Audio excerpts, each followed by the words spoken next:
Conceding to the enemy, a deep dive into understanding and usage.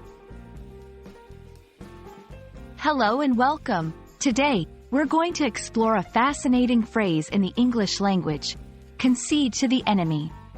This phrase carries a lot of weight in both historical and modern contexts. By understanding its meaning and how to use it, you'll be able to appreciate its significance and apply it accurately in your conversations and writings. So, let's dive in and demystify this expression together.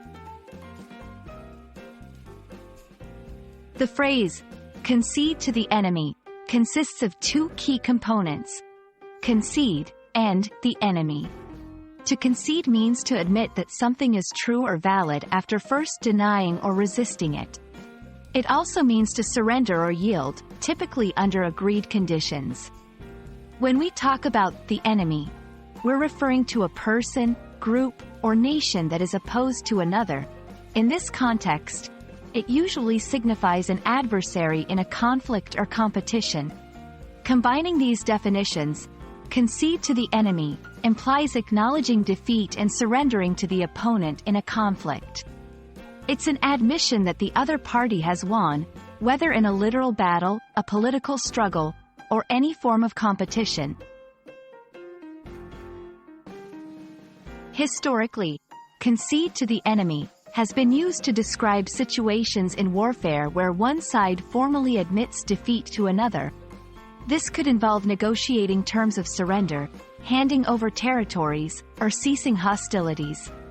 In modern times, the phrase is applied more broadly.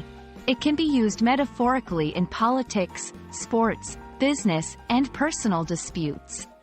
For example, in a political election, a candidate might concede to their rival if the vote count is overwhelmingly against them.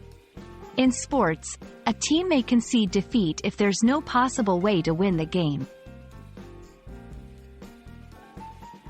To use concede to the enemy correctly, it's important to understand its connotations and the tone it sets.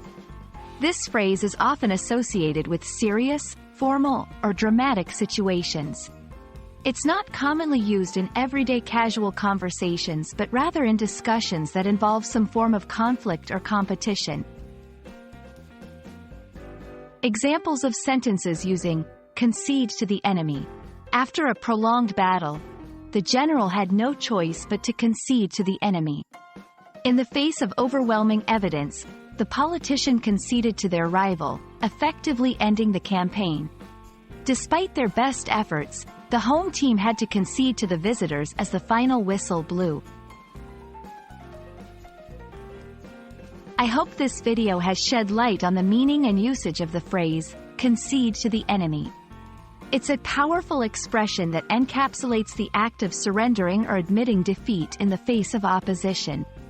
By understanding its nuances, you can appreciate the depth of English language expressions and apply them appropriately in your communication. Thank you for joining me today, and I look forward to our next English language adventure.